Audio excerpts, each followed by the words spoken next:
Seguramente todos hemos escuchado la palabra epilepsia, pero ¿cuánto sabemos en realidad sobre ella? Bienvenidos a Código Púrpura, un podcast presentado por la Liga Chilena contra la Epilepsia en Radio Universo, con Francesco Gazzella. ¿Cómo están? Les damos la bienvenida a un nuevo Código Púrpura presentado por la Liga Chilena contra la Epilepsia y también, por supuesto, por Radio Universo. Y quiero decirles lo siguiente, hemos hablado un montón de cosas, familias, lugares, espacios, personajes, pero también nos falta un poquito el diagnóstico.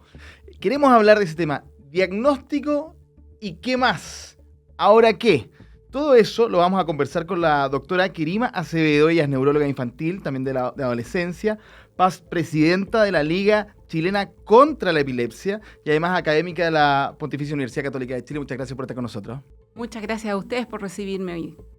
Doctora, a ver, vamos de lleno al grano. Diagnóstico, ¿y ahora qué? Bueno, hacer el diagnóstico primero tiene toda una etapa de conversar con los pacientes y en el caso cuando hay niños, conversar con los padres o con los cuidadores e interpretar lo que te cuentan. Y yo diría que lo primero es como el shock emocional de decir la palabra epilepsia, que se vive súper intensamente y produce realmente entre dolor, sorpresa, mucho desánimo, mucha pena. Y viene también conversar sobre el tratamiento, sobre los medicamentos que están disponibles, sobre las alternativas del plan GES, que es algo que nosotros tenemos en nuestro país, ¿no es cierto?, y sobre las medidas generales que hay que tener a nivel de la familia, del colegio, en el lugar de trabajo, hablar quizás de algunas cosas de acompañamiento en lo que se refiere a esto de las emociones. Yo creo que son muchas cosas y muchos espacios que tenemos que llenar. Pero lo que te entiendo es que básicamente, Quirima, el diagnóstico tiene que venir acompañado con contención y una suerte de guía de ruta. Yo creo que, absolutamente. Porque cuando tú haces el diagnóstico de epilepsia, yo diría que la creencia popular es que se asocia a discapacidad. O sea, hacer el diagnóstico de una enfermedad neurológica en general, cuando tú dices, pucha, viene del cerebro. El cerebro es como el órgano noble, es donde pensamos, es donde se alojan de algún modo nuestros sentimientos. Y tú decir, hay un problema ahí y es como que el mundo se te desarma. No es lo mismo desde el punto de vista emocional y de cómo vivimos las cosas que yo te diga, tienes un problema del hombro o tienes un problema del intestino o de otra parte del organismo, aunque pueden ser igualmente importantes o incluso mucho más graves. Claro. Entonces, esa intensidad realmente significa un golpe emocional para los pacientes y para quienes viven alrededor de ellos. Entonces, tiene que haber, yo creo, un grado de empatía y de comprensión por quienes damos el diagnóstico, somos parte del equipo médico, bien importante. Esto al margen de que continúen ciertos exámenes, ciertas pruebas, o sea, no es un momento, esto es un camino. O sea, de todas maneras, hay epilepsias que van a tener rutas más cortas, que se van a poder mejorar, incluso que los vamos a poder dar de alta. Hay otros que tú los acompañas por muchos años y en la medida que uno se va haciendo más maduro en su carrera, bueno, hay pacientes que yo los he acompañado 5 años, 10 años o más, quizás que ya no los trato por epilepsia, pero los sigo conociendo. Pero yo creo que uno como especialista de epilepsia sabe que para esas familias es muy importante que tú estés disponible y presente. ¿Y por qué? Porque también la epilepsia tiene una cosa y que es parte de hacerla tan intensa y que las crisis son impredecibles. Te pueden dar en cualquier momento.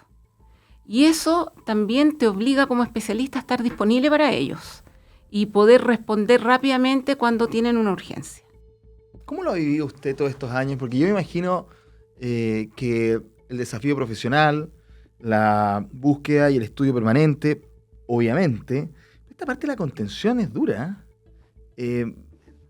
porque también es muy seguido, me imagino que hay mucha frustración en el camino también.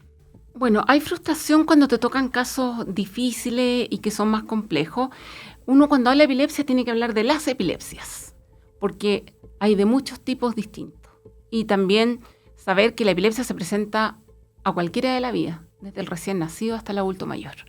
Ahora, si nosotros tomamos todas las epilepsias, hay 1/3 que se portan mal. y que son de súper difícil manejo. Esas son las que nos hacen sufrir y nos atormentan harto.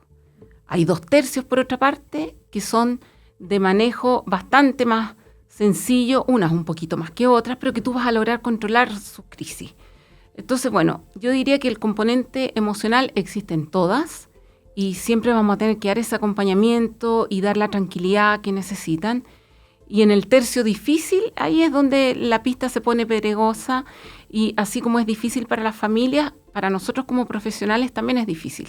Y para quienes trabajamos con niños, más, porque uno tiene su corazón, claro, uno tiene sentimiento y uno vive con la familia. Si uno también se lleva el dolor y cuando te llaman y tú sabes que hay una urgencia, uno sufre con ellos. Pero yo creo que uno se va entrenando, uno va aprendiendo y uno va creciendo también en ese sentido con la familia. En tu caso, y quiero por supuesto entrar en una serie de otros pasos que son súper interesantes que tú nos aclares, pero me gustaría igual saber, tú, esto, ¿cómo lo canalizas? ¿Tienes una suerte ritual?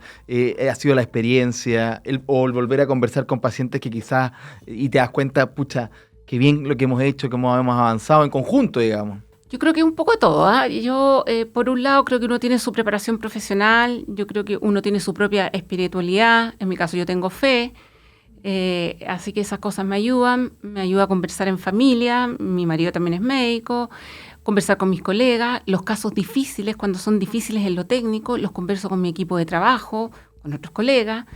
Cuando hay casos lindos y que tú los resuelves fácilmente, pucha, te llenas de emoción.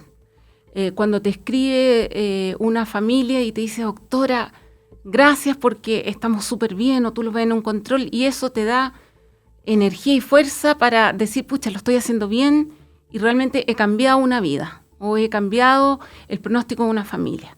Y cuando te tocan difíciles y, como digo yo, pedregosos y donde entre todos empujamos el carro, tú vas buscando energía o también te llenas del amor de otras familias, de grupos que se han ido formando. Tenemos asociaciones de pacientes que son súper potentes hoy en día y cuando tú ves cómo ellos trabajan o el trabajo que tú tienes en la liga, donde tenemos voluntariado, esas cosas te energizan.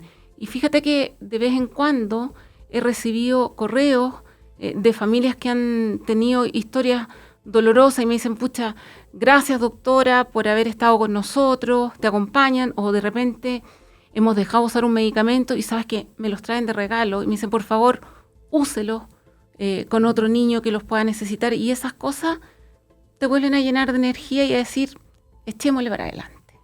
Bonito, aparte de alguien que está a cargo de la formación de futuros médicos y profesionales de la salud que van a estar, por supuesto, atentos a este tema.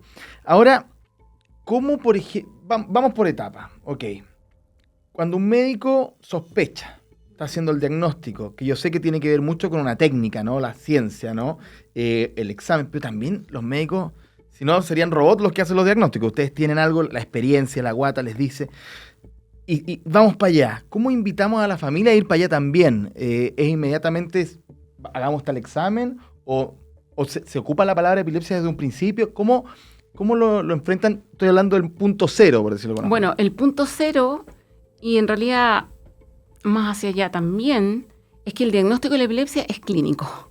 Así que aquí todavía la inteligencia artificial no nos va a poder ayudar. No, nos puede ayudar, pero el diagnóstico de la epilepsia es clínico y es por eventos que te hacen sospechar que alguien tiene una epilepsia. Bueno, tener una convulsión, que es lo que más conoce la gente, que es este evento, ¿no es cierto?, de sacudidas súper intensas de todo el cuerpo, con el compromiso de conciencia, que pueden tener una salivación súper profusa, que a veces pierden el control de esfínter y pueden, ¿no es cierto?, eliminar orina. Ese es como el extremo máximo, el super ultra plus, diría yo, y el que produce más impacto, y el que toda la gente conoce.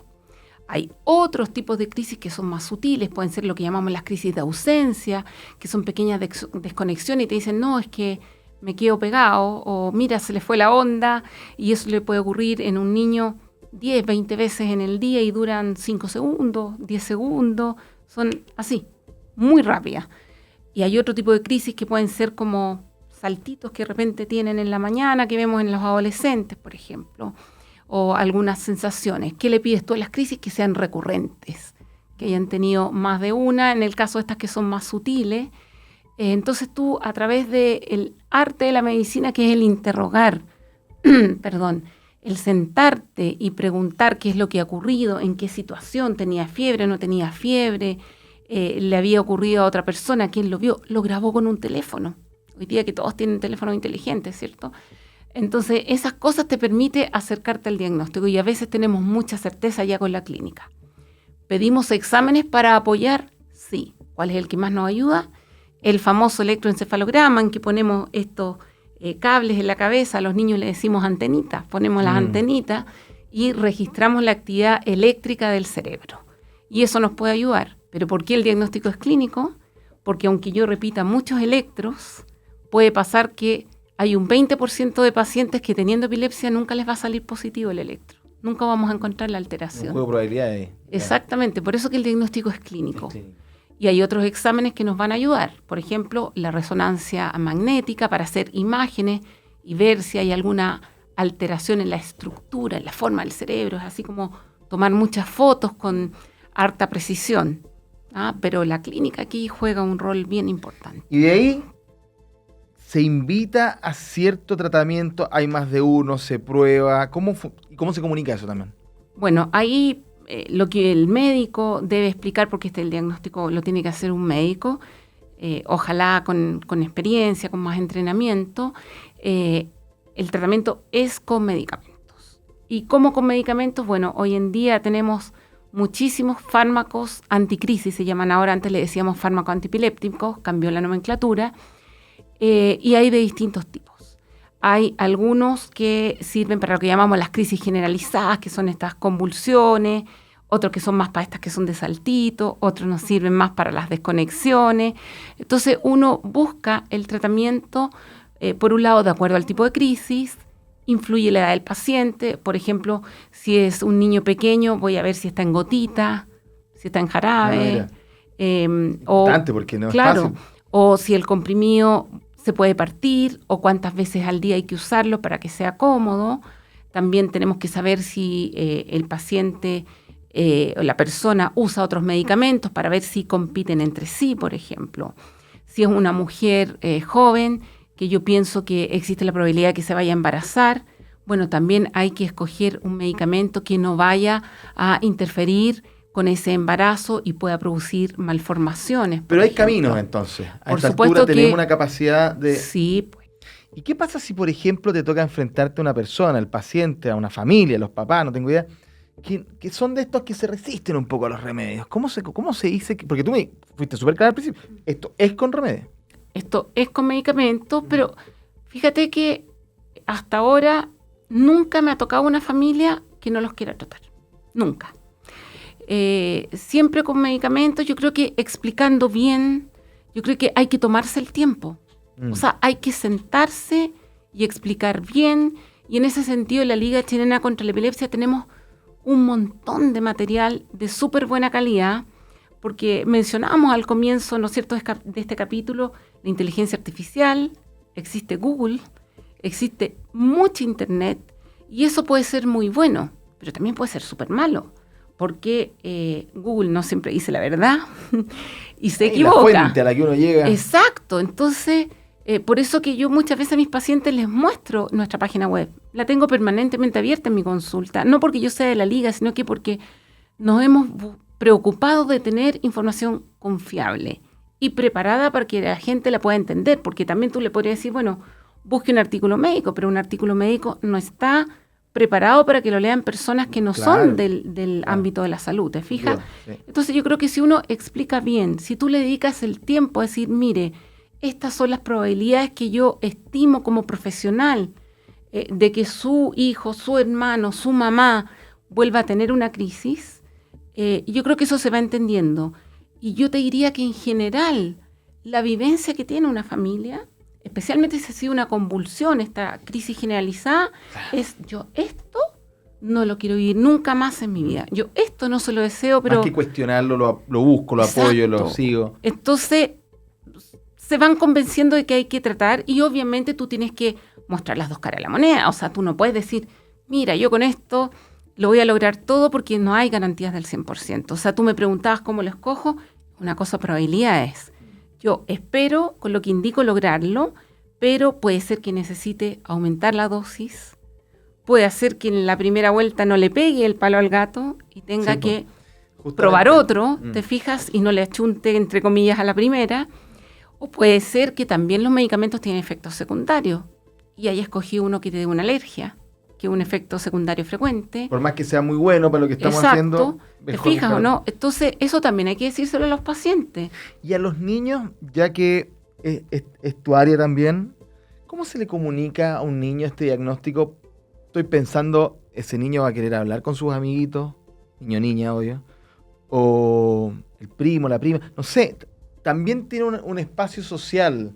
No es solamente la contención propia de la familia y lo que va a conversar con el papá, la mamá. Hay algo más ahí también. ¿Cómo se conversa? Súper importante. Bueno, yo creo que siempre hay que decir la verdad, y esto no corre solo para la epilepsia, para todo. A veces uno tiende a querer proteger a los niños.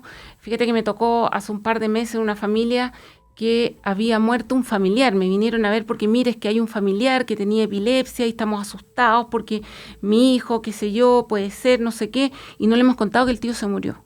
Dije, bueno, a los niños hay que decir la verdad. No le vamos a contar que falleció porque nada que ver, no tenía nada que ver la epilepsia al final, pero ¿cómo no le han contado que se murió un tío?